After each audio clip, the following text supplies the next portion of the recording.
How to choose the right Forex broker. In this video, I'm going to show you the most important factors that you need to consider when choosing a Forex broker. And if you stick around till the end, I'm going to show you who I think are the best brokers to trade with.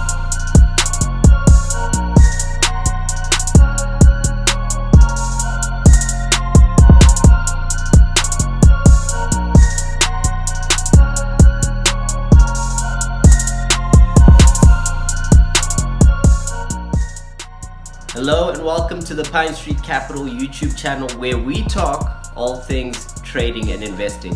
My name is Ron and I'm the managing partner of Pine Street Capital. I've been trading for over 6 years and today we are going to be talking about how you choose a Forex broker. Now this is a very important topic because of the fact that there are a lot of fake brokers out there that you'll just deposit money into one day and then they're gone the next day. Right? And they're also very unethical brokers that will nickel and dime you out of money that's rightfully yours through bad information and hidden fees. And this is probably happening to about 90% of traders, and this is why. When most people are getting started in the markets, they don't give very much thought into the broker that they choose to trade with. Most people usually select the broker that's been advertising the most to them on Facebook or Instagram, or maybe they choose the first broker that they find on Google, right? And other people usually ask their friends or family for suggestions for brokers because they've been trading a few months and they've been trading with this broker. So obviously your friend is going to tell you to trade with the broker that they're trading with. But in most cases, your friend or family or whoever told you to register with that broker is no expert in finance. And neither did they consider the important factors that you need to consider in order to choose the right broker. So if this is the method that you've used to choose your broker, the real question is, have you chosen the right broker or have you chosen the most convenient broker? Now, I know most of you watching this already have trading accounts and you might have had a positive experience with the broker that you're trading with right now. And you might think that because you've had a positive experience thus far, then you're getting the best deal in town. But this, in most cases, couldn't be further from the truth. As in, just because you've had a positive experience with a particular broker so far, doesn't mean that you couldn't be having an even better experience with another broker. And a lot of the times when you're a beginner, I've seen the most insane things, as in people trading Euro USD with a 5 pip spread and they think that their broker is giving them the best trading conditions, as in it's absolutely insane. So when it comes to selecting a broker, it's not a task that should be taken lightly. You really need to go in and do your homework. And in this video, I'm now going to show you the 3 primary factors that you need to consider when selecting your broker. Now, the first thing that you need to consider is security of funds, right? When you're trading with a broker, you need to make sure that your funds are safe. And the best way to protect yourself against anything bad happening is making sure that your broker is regulated. Your broker needs to be regulated within a jurisdiction, well, a top tier jurisdiction. And these are jurisdictions like the US, regulated by the NFA, in the UK, regulated by the FCA, in Cyprus, regulated by SISEC, or in South Africa, regulated by the FSCA, right? So what regulation does is it ensures that your broker operates under very strict rules that allow them only to operate under certain conditions with certain minimum capital required, right? So these regulators then enforce these rules, and because they're enforcing these rules on these brokers, regulators also have what are called compensation funds in case something goes wrong. So think of a compensation fund as a regulator saying, we know our rules are really good for regulating these brokers. So if something should go wrong, we're prepared to compensate you as an investor who's lost money with this broker due to insolvency and fraud and things like that, right? So usually these compensation funds range from anywhere from about $20,000 to about $100,000. I know SISEC has a $20,000 €20,000 per client compensation if something should go wrong. Then the FCA in the UK has £85,000 for each client should something go wrong. And then you've got regulators, like the regulator in Switzerland has 100,000 Swiss francs, and many more. So compensation funds also protect you, but then before we even get into the compensation funds, these regulators usually, well, brokers themselves, some of them actually take out insurance against their clients' deposits as well. So depending on the broker you're trading with, these funds can be up to $1 million per client, right? And another thing to keep in mind when it comes to brokers is that when they're regulated, they're usually required to keep their clients' funds separate from their own, right?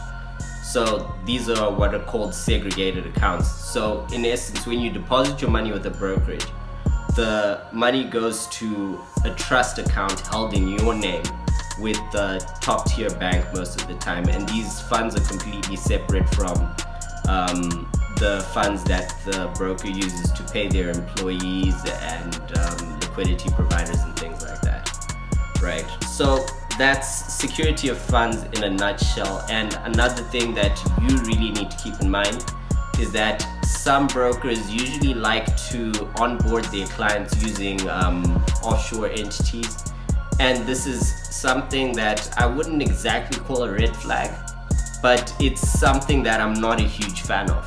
So, but the unfortunate thing is most brokers operate like this. So although I won't decide against trading with a broker because they're onboarding me through an offshore entity, I would definitely look at it as negative, because if you've got regulation in South Africa, then why are you onboarding me through an entity in the Seychelles, right? So that's one thing traders need to keep in mind with regards to security of funds. Factor number 2 is quality of execution. First thing you need to know about quality of execution is your order needs to be executed in less than a second.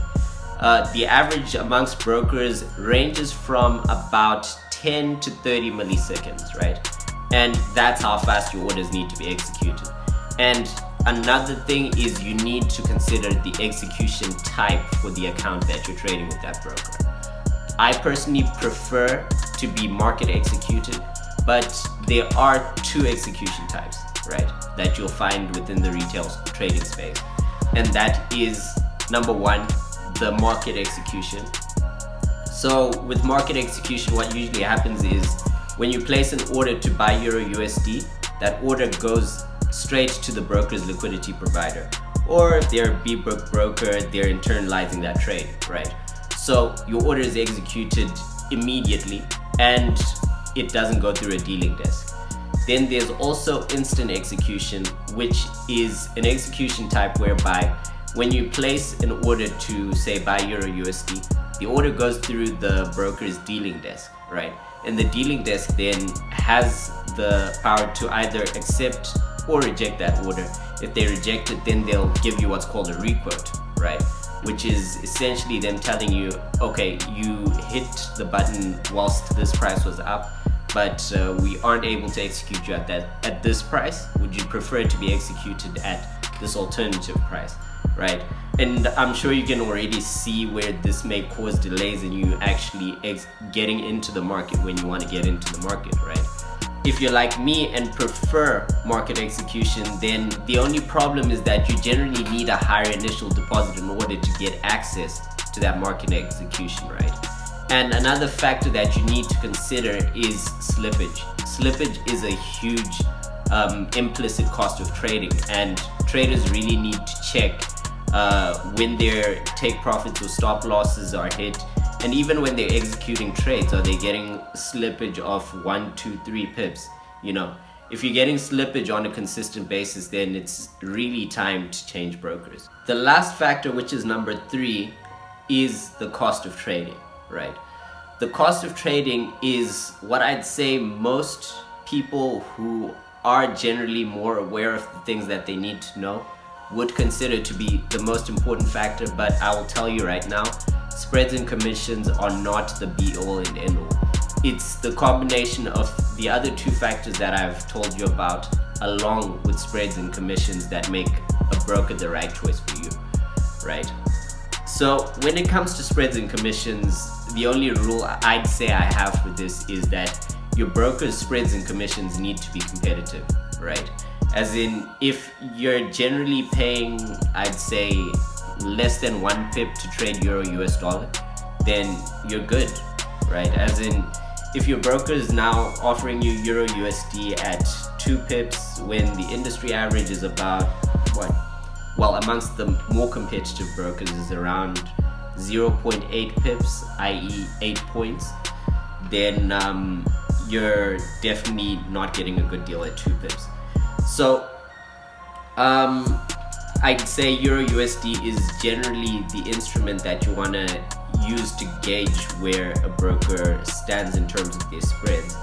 And another thing to keep in mind, especially if you like to trade the exotics or the minors, is some brokers will have really low spreads on the majors, and then they'll have crazy spreads on the more exotics or minor currency pairs, right? So spreads and commissions, just make sure your broker is competitive.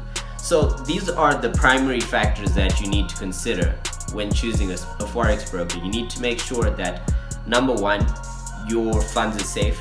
So number one, security of funds. Number two, quality of execution. And number three, cost of trading. Spreads and commissions are low, right?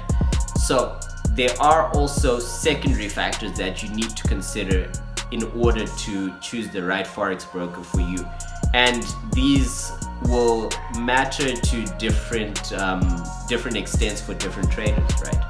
So these are supplementary, and the first three factors I've just told you are essential. So the supplementaries are, number one is educational resources. Especially if you're a beginner, you're definitely going to need a broker that's going to give you educational resources that show you how to execute an order on MetaTrader 4 and some of the basics, maybe what is a pip, what is a lot, what is margin, what is leverage, and things like that.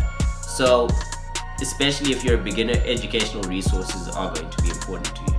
The next one is micro accounts, right? Micro accounts are essentially accounts whereby instead of pricing the account in US dollars, the account is usually priced in US cents, so essentially allowing the trader to take smaller position sizes, 100th of what the minimum would be in a normal standard account, ECN account, or things like that. Number three is copy trading. Now, copy trading is something that beginner traders might want. They might want to some kind of social trading platform where they can learn from more experienced traders. Some of them might want to copy the trades of more experienced traders and things like that.